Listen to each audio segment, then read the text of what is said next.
Boa noite, meus queridos. Meu Deus. Meu Deus. Gente, desculpa, perdão. Bom dia pra você que tá aí em Manaus me vendo. Eu estou aqui no Japão, aqui é meia-noite. Meu Deus, é meia-noite. Gente, então, né? Como vocês podem ver, não é fácil às vezes, né? Tô aqui gravando, né, no horário do Japão e você tá vendo aí no horário da manhã, né? Então, gente, é seguinte, nós vamos estudar aqui a página 170, por favor, início do grupo 3, que é sobre a Revolução Francesa. Ai meu Deus, tá ficando tarde. Vamos, quero dormir. Vamos lá então. Gente, oi, então. Gente, vamos lá então. A gente estava estudando, né, na época, sobre a Revolução Industrial. E nós estávamos vendo aqui então a exemplo da Revolução Industrial, que os países eles vão deixando, né, o caráter religioso para ser um caráter absoluto, interessado só no seu lucro, né, e o rei aí como um grande poder central da informação. Menos da Revolução Industrial, que seria um caso à parte por causa do século XIX já, né? Mas aqui vamos voltar um pouco atrás para o século XVIII.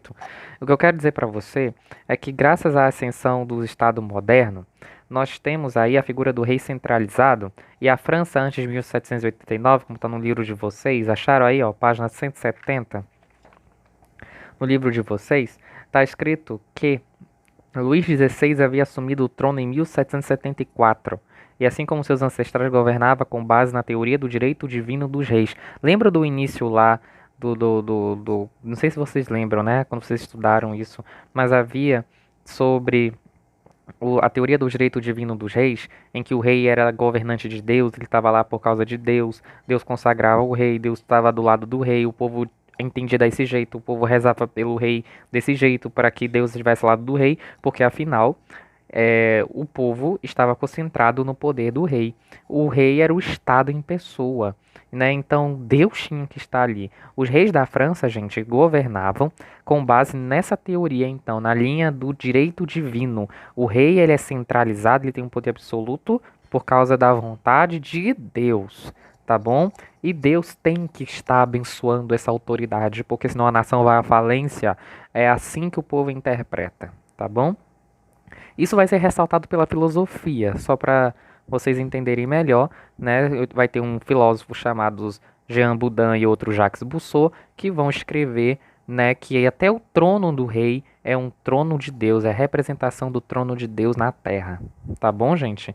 Então, só vocês entenderem aí que estamos numa França onde ainda prevalece o que vamos chamar de antigo regime. Anote aí, ó, antigo regime no seu caderno. O que é antigo regime? A forma da sociedade ser governada pelos valores tradicionais do poder absoluto do rei, geralmente apoiado pelo direito divino, e da igreja, tá bom?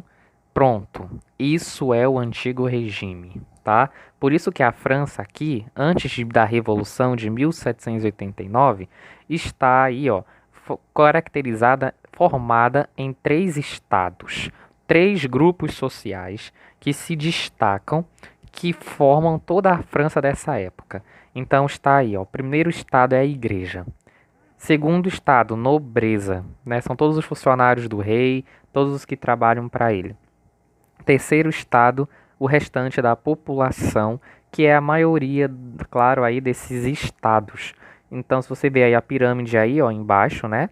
Está aí o clero lá em cima, primeiro estado, nobreza, segundo estado é a minoria e a maioria é o terceiro estado, tá bom?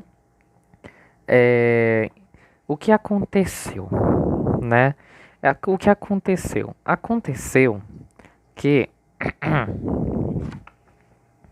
virando a página 172, está escrito assim: por volta de 1780, a economia francesa estava em ruínas por uma sucessão de fatores.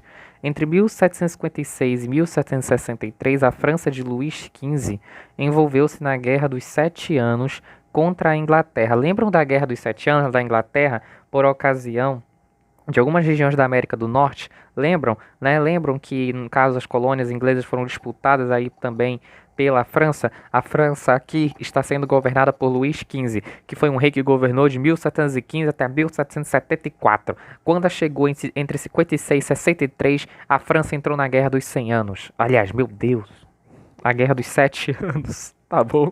A Guerra dos 7 Anos. Essa Guerra dos 7 Anos, coloca aí ó, no caderninho. Guerra dos 7 Anos ajudou no colapso econômico francês. Pausa o vídeo se você quer colocar a frase do seu caderno desse jeito, depois retoma. Continuando. Então, em 1676, aconteceu a independência dos Estados Unidos, como nós estudamos lá no primeiro capítulo. Lembram? Ótimo, né? Lembram? Tem que lembrar. Então, aconteceu que então, com essa independência, a França apoiou os colonos norte-americanos no conflito contra os ingleses, e essa ajuda militar custou aos cofres do país mais de 2 bilhões de libras. Essa situação levou a crise terrível no cofre da França. É o que está escrito aqui embaixo, ó.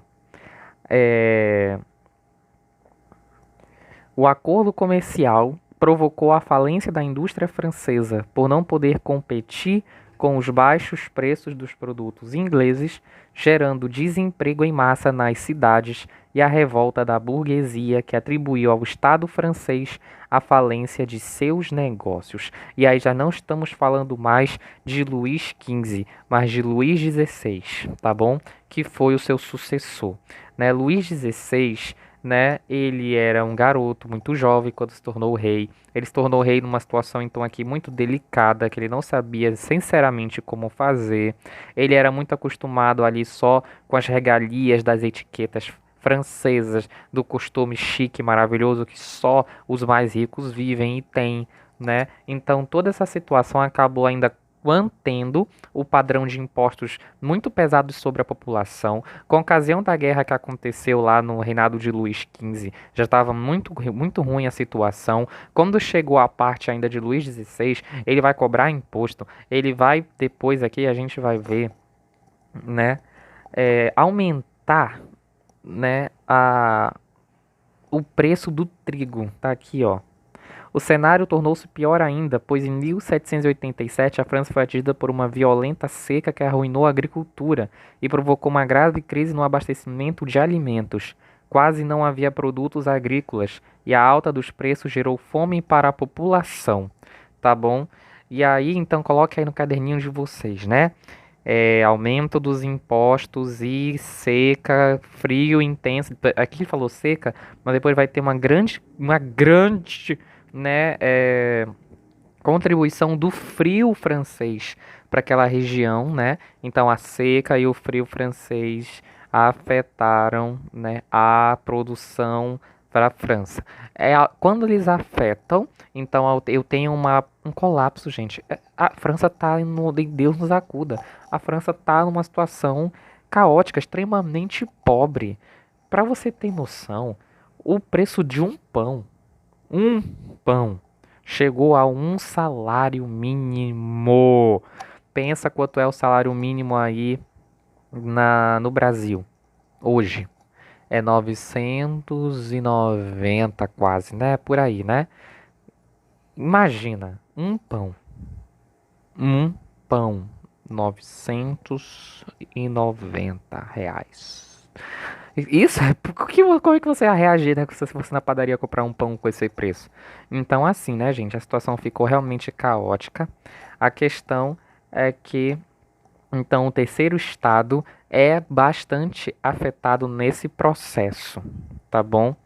E aí o que acontece? Essa conjugação de fatores criou intensa insatisfação por parte da população, e em especial do terceiro estado, o qual, cansado dos privilégios conferidos a outros grupos da sociedade, insatisfeito diante de crises e privações e influenciado pelas ideias iluministas, passou a questionar a organização política e socioeconômica do antigo regime. Bom, o que é o iluminismo? Coloca aí no seu caderninho agora o iluminismo, tá bom? O que que é o iluminismo? Bom, gente, a palavra iluminismo vem, né, sobre a teoria da luz. A luz humana aqui privilegiada é o uso da razão. A razão humana, ela é tida como aquilo que deve tomar lugar da do antigo regime, no caso do absolutismo do rei, tá bom? E aí, do rei. Então, se você perceber, tá bom? A razão aqui se trata de toda uma filosofia, então, o iluminismo é uma corrente filosófica que atribui, né, que todos os o modo de governar da França, né, seja aberta à razão, né, seja parlamentarista, seja aí, né, livre da monarquia, seja livre aí da influência da igreja também, porque a igreja foi completamente tida como responsável por parte dos iluministas, também pelo colapso da França, porque ela era o primeiro estado, né? É claro que a França, a igreja, na verdade, ela não tem necessariamente uma culpa, mas é que a, a o iluminismo é uma filosofia ateísta, né? E sendo ateísta, então, ele quer exterminar a igreja, exterminar o antigo regime, né? Que a igreja faz parte, simplesmente por fazer parte, ela é atacada pelo iluminismo. Então, o iluminismo sobe, né, com essa violência, e por isso que depois as pessoas na França vão se tornar violentas, por causa também do discurso dos iluministas, né, que propagam textos, né, aonde, né, vão aí influenciar o processo revolucionário que nós vamos estudar com detalhes depois, tá bom, meus queridos? Então, como está, você vê aí na página 171, essa imagem aqui eu acho bem legal da página 101, né? Que mostra justamente o camponês aí, ó, sendo muito opressivo, né? Oprimido, oprimido, né? Aí pelos outros dois representantes do Estado, ali o burguês e um clérigo, tá bom? Então é isso que faz com que a França morra de fome. A França passe por uma situação muito caótica, violenta, há toda uma discussão. E aí eu quero que você abra nessa discussão, na página 173, processo revolucionário, tá bom? Não vou falar tudo aqui exatamente, né? Mas é só para a gente já introduzir e depois a gente aprofunda na próxima aula, tá bom? Está escrito assim: em maio de 1789, representantes dos três estados reuniram-se no Palácio de Versalhes. Onde é que fica Versalhes? Bom, Versalhes, ela fica a 30 quilômetros da cidade de Paris. É um palácio, né, que foi construído no século 17 e serviu de grande casa da família real francesa, um símbolo, né, do absolutismo. Um prédio maravilhoso, uma coisa só para eles mesmo, né? Então, a reunião dos três estados aconteceu lá. Afinal, estamos numa questão de emergência. O nome dessa reunião, anote no caderninho aí, Convocação dos Estados Gerais. Os estados tiveram que se reunir, os estados todos, geral, teve que se reunir. A última vez que os estados gerais haviam se reunido, sido convocados, foi em 1614. Olha só a distância do tempo. Em 1614 foi a primeira e única reunião que os três estados da França se reuniram. Depois só foi em 1789. Nossa, né? Por causa disso aqui. Então, quando eles se reuniram, era para fazer o quê, né? A convocação dos Estados Gerais deu à população francesa a oportunidade de se manifestar, pois estavam representados os três estados franceses. No entanto, a reunião foi permeada por divergências e discussões sobre as regras de votação. Então, a reunião tinha o objetivo de encontrar uma solução para aquele momento, mas o terceiro estado, como sempre, não conseguiu. Muitas vezes, gente, por que que ele não conseguiu, né? Porque justamente é, ir contra os interesses dos outros dois estados não era simples. Então, muitas vezes o terceiro estado perdia audiências. Nessa convocação dos estados gerais, nessa questão de emergência, vai acontecer isso também. E te prepara que a coisa vai pegar fogo, tá bom? Então, o primeiro e o segundo estado aqui queriam a votação por estado, pois assim teriam dois votos, ou seja, a maioria dos votos, contra o voto do terceiro estado. Este, por sua vez, queria uma votação por cabeça, isto é, por pessoa. É importante lembrar que na reunião o primeiro estado possuía 291 representantes, o segundo estado 270, totalizando os 561, e o terceiro contava com 578. Então, qual era a ideia? O terceiro estado disse: não, se vocês deixarem a gente votar por cabeça, por pessoa individualmente, né, nós temos aqui nos nossos membros 578. Vocês ao todo são 561, então a gente vai ganhar a nossa pauta, a gente tem chance dessa vez, né? Só que os dois estados falaram: não, vamos votar por estado. Ou seja, temos dois estados aqui, parte do antigo regime, então vamos votar. Um, dois, confirma, todo mundo junto. O terceiro estado, ele olha para o lado, só tem ele, um voto. Então não dá certo. Então, gente, isso foi um palco de conflito. Aconteceu o quê? A reunião acabou sem chegar a lugar nenhum. Foi um fracasso essa reunião. Ó, a Assembleia não chegou a um acordo, tá? E aí o que aconteceu? Com esse impasse e posterior decisão do rei Luís XVI de manter a votação por estados, o rei, como membro tradicional do antigo regime, lógico, o que ele vai fazer? Queria manter a votação por estados. Aí o terceiro estado se revoltou. Quando o terceiro estado, quando os parlamentares do terceiro estado se revoltam, começa o incêndio. Te prepara que a coisa vai pegar fogo. Então, aconteceu que o terceiro estado proclamou uma outra reunião, uma Assembleia Nacional, em 17 de junho de 1789. A estratégia de Luís XVI foi decretar o encerramento das atividades e ordenar o fim da reunião. Então, o que acontece? O rei não estava sabendo que a coisa não estava indo lá como ele queria, fecha a Assembleia, né? E aí o terceiro estado se revolta mais ainda. Então anote aí no seu caderninho: Assembleia Nacional Constituinte de 1789 a 1791. O que aconteceu primeiro? A formação da Assembleia Nacional Constituinte. Deu certo? Não. Por quê? Porque o rei fechou a Assembleia. Fechamento da Assembleia. Quando aconteceu depois, né? Uma força muito grande por parte do terceiro estado, porque contou com o apoio da população. Aconteceu as revoltas, aconteceu as brigas, as pessoas começaram a pegar em armas, as pessoas começaram a pegar tudo que você possa imaginar, começaram a ameaçar a vida do rei, o terceiro estado começou a botar o rei na fornalha, aí teve briga com o segundo estado, aí teve, já estamos no início do incêndio, tá bom? Então, em 14 de julho de 1789, acompanha aí. Diante das tentativas da contra-revolução, ou seja, diante da resistência do rei, que articulava uma ação militar contra os revolucionários, uma multidão invadiu a Bastilha em Paris.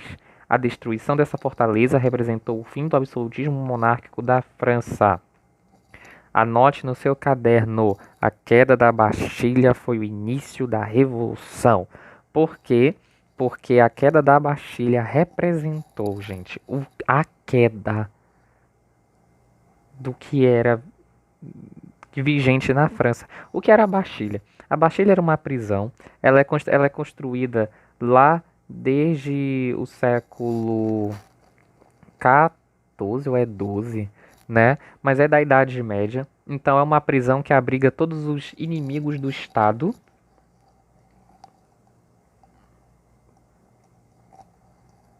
E abriga todos os inimigos do Estado, tá bom? E aí o rei, né? Então mandava para lá todo mundo que era inimigo dele.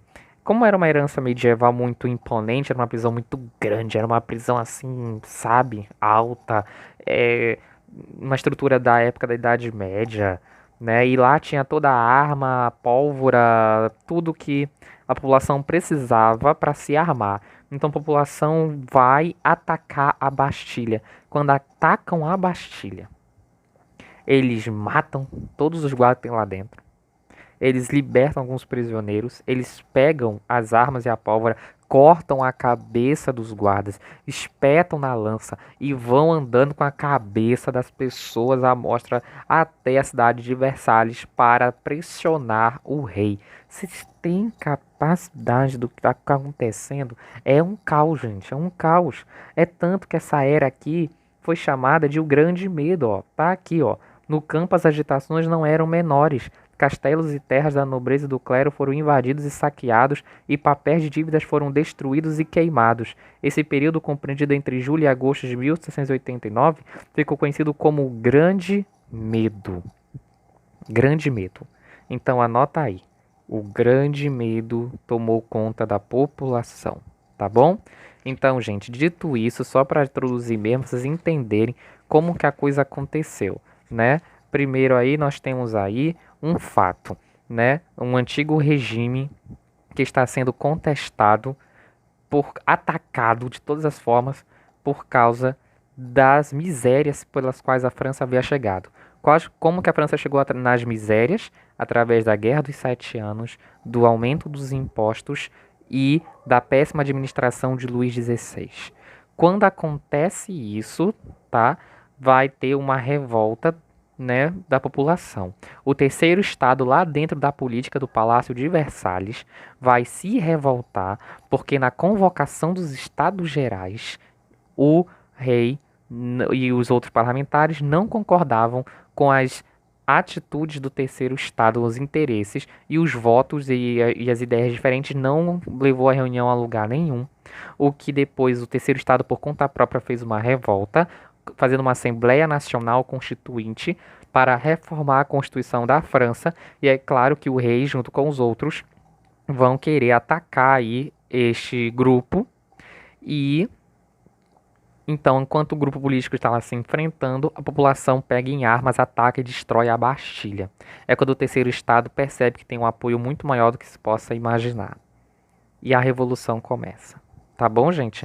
Então, agora vamos lá para a página 184, por favor, fazer as questões.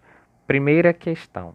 Caracterize a sociedade francesa no período do pré-revolucionário. Quantos estados tinham na sociedade? 3. Quais eram? Clero, nobreza, né, com realeza, e povo, camponeses, tá bom? Coloque isso aí na resposta. Depois, como é que estava a sociedade nessa época? Rico ou pobre? Muito pobre. Por quê? Por causa da Guerra dos Sete Anos, do aumento dos impostos e da péssima administração de Luís XVI. Pronto, essa é a resposta, tá bom? Se você quiser pausa, volta aí o videozinho para anotar a resposta, depois a gente continua. Segunda questão. Nas décadas que antecederam a Revolução Francesa, a França era o país mais populoso da Europa Ocidental, com 23 milhões de habitantes. Desse total, cerca de 96% faziam parte do terceiro estado.